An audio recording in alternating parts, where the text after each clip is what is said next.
right, thank you for staying with us here on the AM show. Time for us to do the newspapers. I said I did have a surprise, and here we go. May I just introduce my guests? Well, they're not really guests, so colleagues this morning. Yeah. Right. Thank you for coming, Dinah. Thank you, Josephine, for being here. Thanks for having me. On a typical working day, Josephine will be at the CDD as a communications specialist.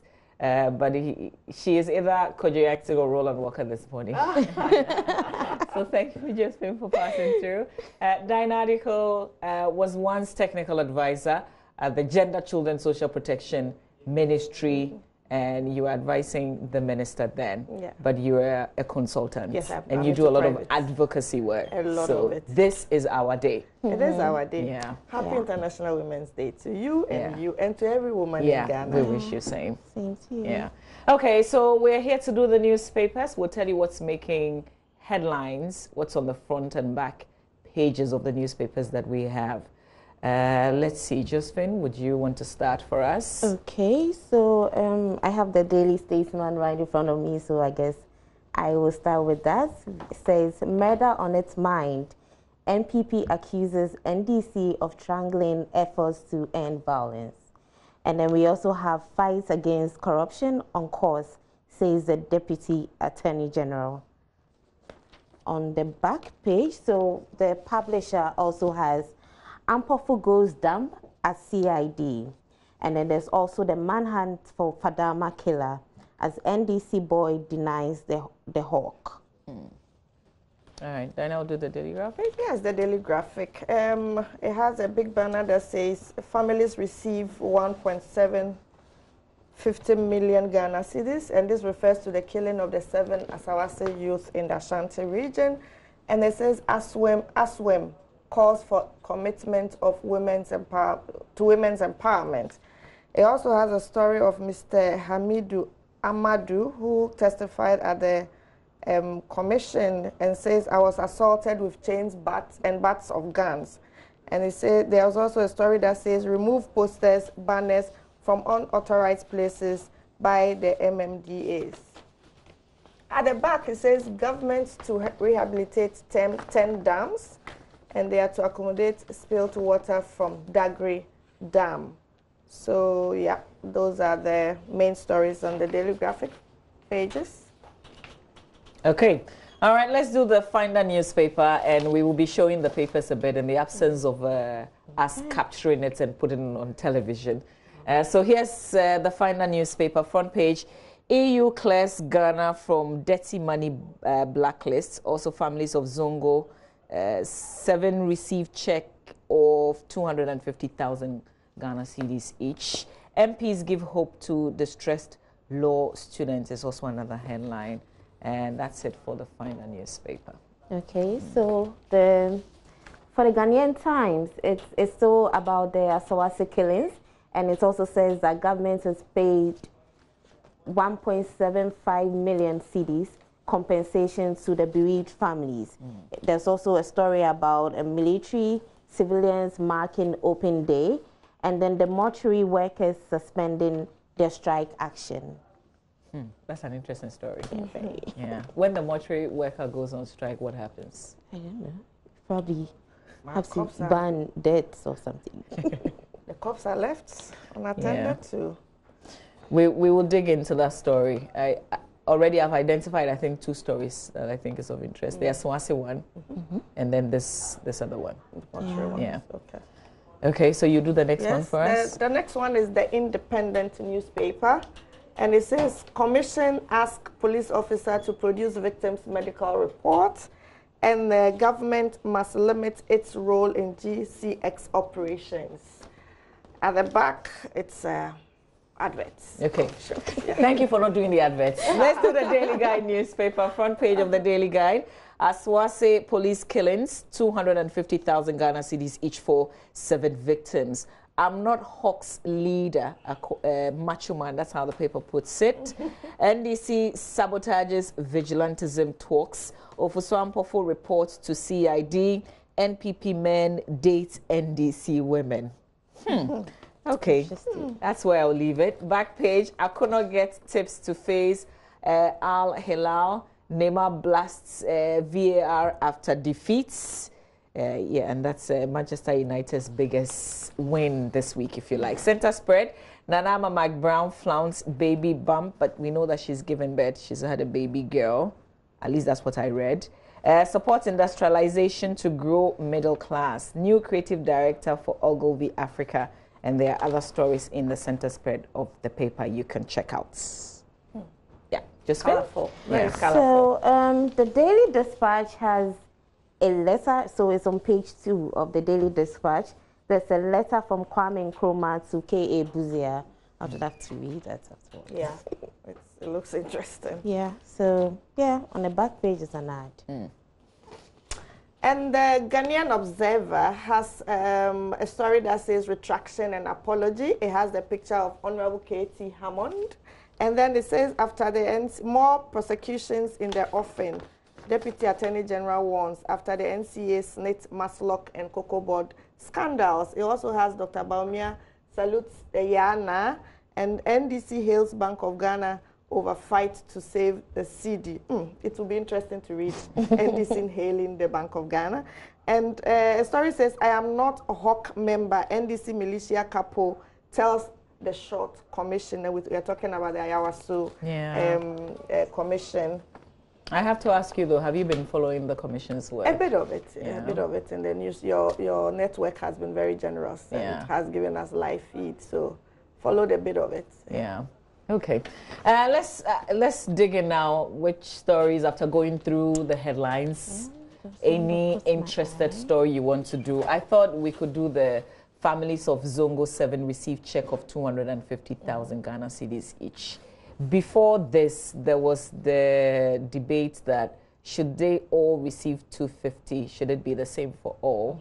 Especially because they're different families. Some have more than one, more children, and things like that. But there's also the fact that justice hasn't been served. This is just a bit of it. Yeah. So, okay, let me just read a bit of the story in the paper. This is from the Finder. It says government has presented checks of 250,000 Ghana cedis each to families of the 7 young men killed by police at Mansong Kwanta in the Ashanti region in July 2018. The presentation ceremony was done at the Kumasi Central Mosque in the Ashanti region yesterday. The Minister of Inner Cities and Zongo Development, Mustafa Abdul Hamid, who presented the checks, was hopeful that the unjustified killing of the youth in the Zongo community would cease when challenges such as illicit drug and vigilantism are tackled within each communities. A little background. So these 7 men were killed. The police told us, the Ashanti region police told us that they were armed robbers. That was the story that was initially told. And they displayed some guns that they allegedly used in the operation, reason they were killed.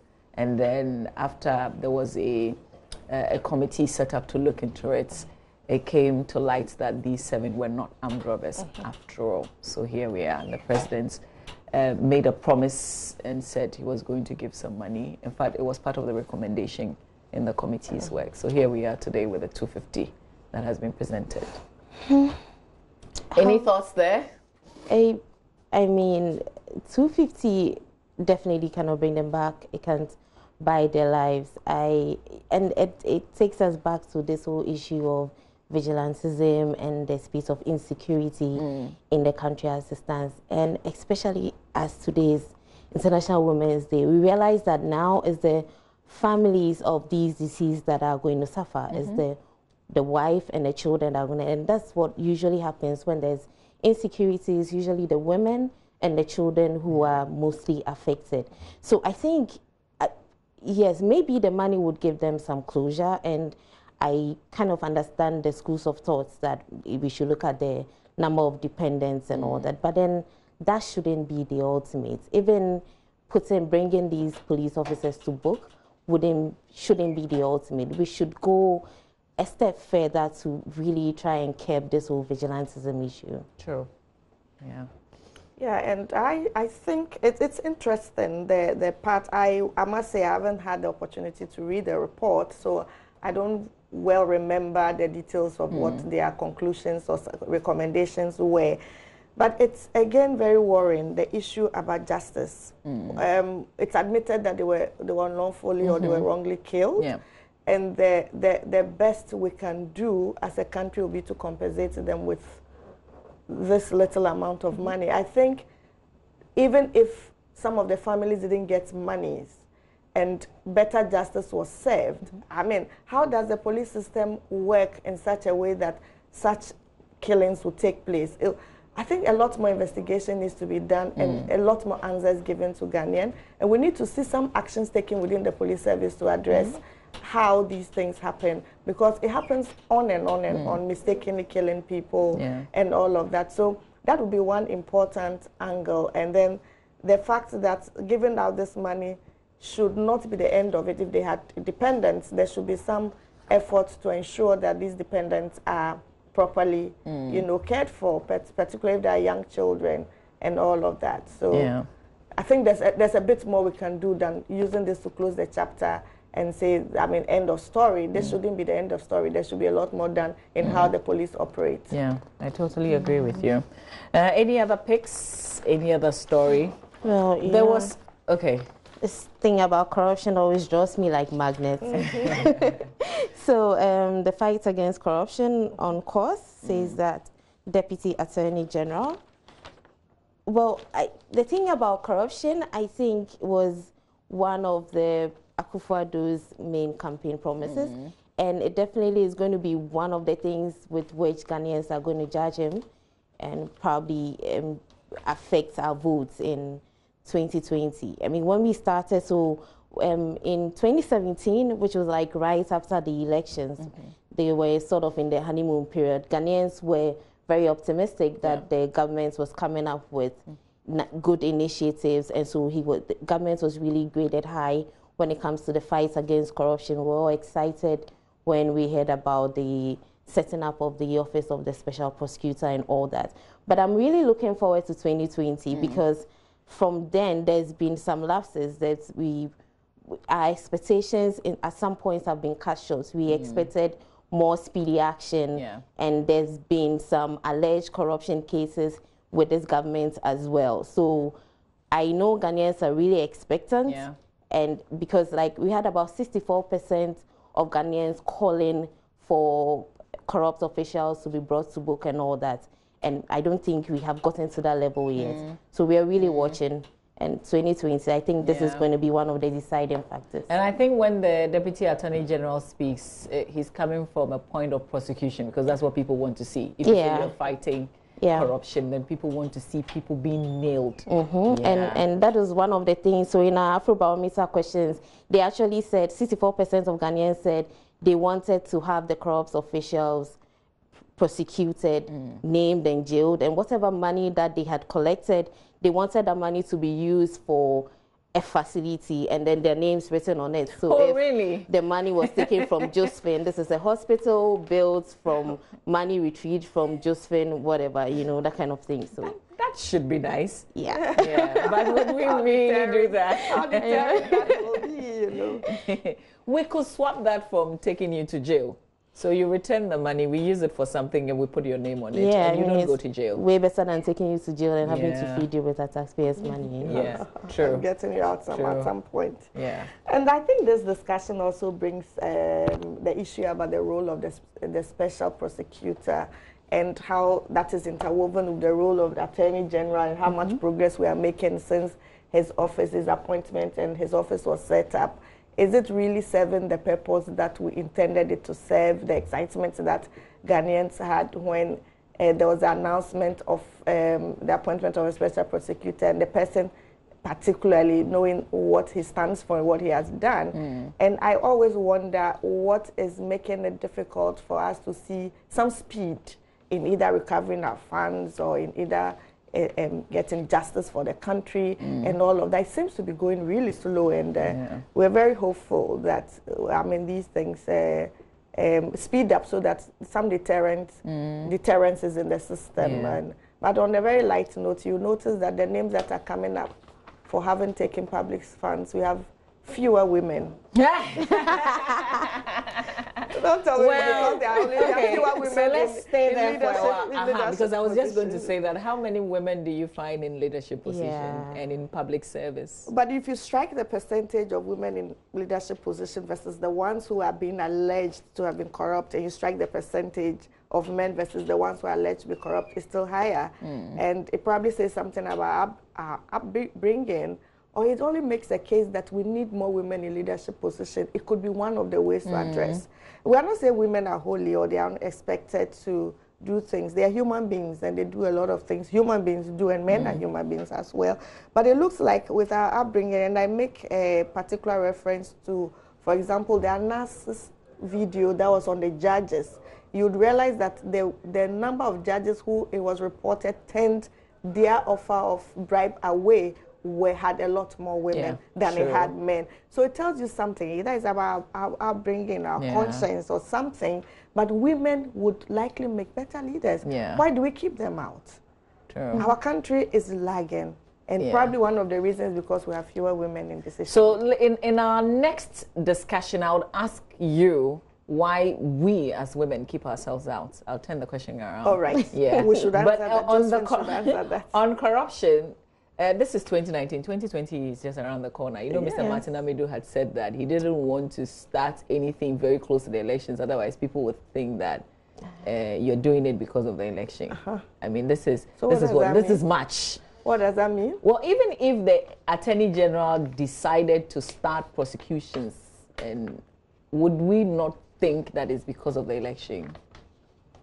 You have been doing the surveys with the perceptions. What will people think? Very close to an election year. Well, then again, then there will be no. I think there's no perfect time to bring the perpetrators to book, really, because then if he's going by this assertion, then he pretty much should have started earlier. Right? He didn't have the funds or everything else slowed him down. So there will always be an excuse. There will always be a reason why you wouldn't want. But if you're really determined to do it, even if it's a day to elections, and the person is guilty, really, doesn't matter. And as a Ghanaian, ordinary Ghanaian, I think Ghanaians will appreciate that action is taken irrespective of the timing. I mean, our politics has gotten to the point that there's a lot of rants using social media particularly, but I think Ghanaians desire to see some actions taken too, because a lot of our funds for healthcare, for education are locked in people's private pockets. So Ghanaians will really appreciate if actions were taken rather than not taking action on the excuse of political seasons. I think that would be a wrong.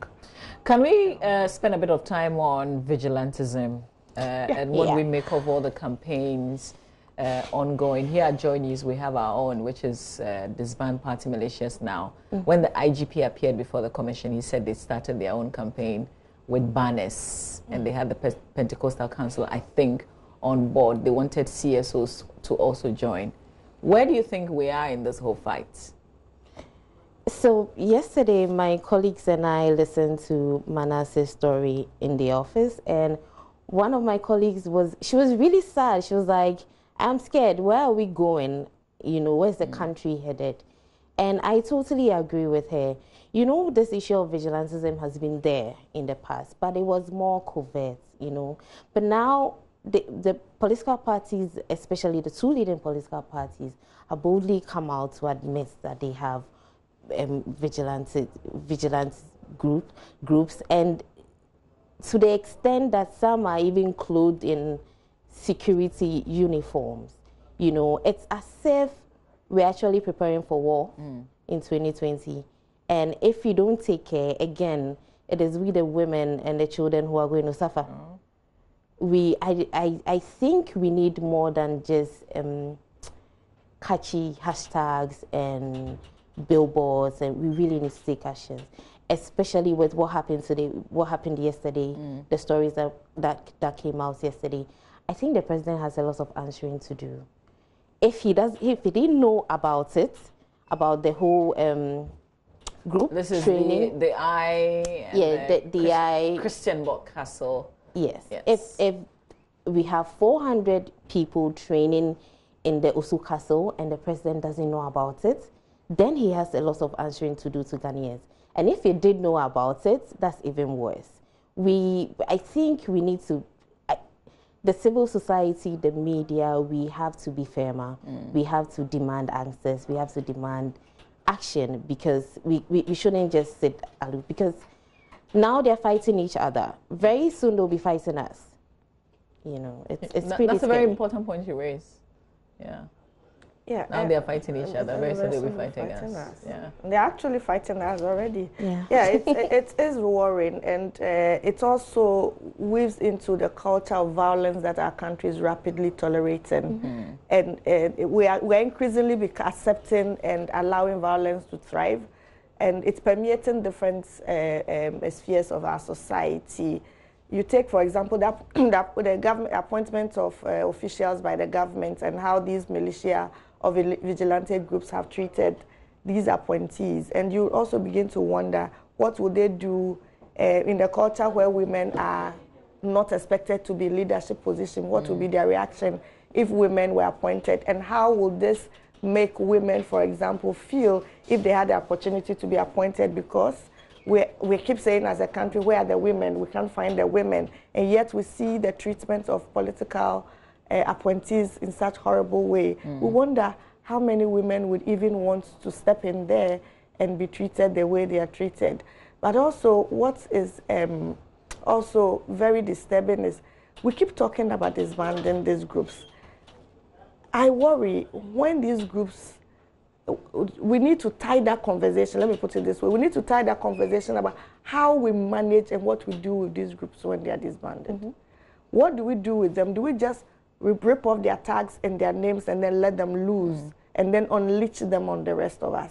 So these are conversations I think we should have alongside each other and be sure that we are not creating a system of violence where we are seeing increased armed robbery and rape or sexual abuse of different kinds. Those aspects really, really worried. And then the country gets so unsafe that after 6 o'clock, we are not stepping out. And when violence increases, and women at higher risk than men are, and all of that. So, but as we speak and say, when war breaks out, women and children will suffer, I think we should paint the picture clearer, that men are also victims of war. They are targets of their hit targets and all of that. So the whole country is plunged into destruction. Let us not want what happened in Liberia to happen to our country. It is absolutely the point of recovery is hard to reach. Okay, Josephine, I would like to say thank you for coming through and it was for allowing us to do the newspapers. Thanks for having me. Yeah, we took you away from your corruption monitoring. Gee, you're so into corruption monitoring. Dinah is still here with us. We've got a former Minister of Gender, Children, Social Protection, Madam Otiko Jaba. It's been a while. She'll join us for our next conversation after Queen Star in Japan does the sports. It's all female today here on the AM show, and it's extended, so we're closing at 10 a.m. this morning. So thank you, ladies. Thank you. Yeah, and we will end with a message, I think, by the UN, and then Queen Star will be next here with sports.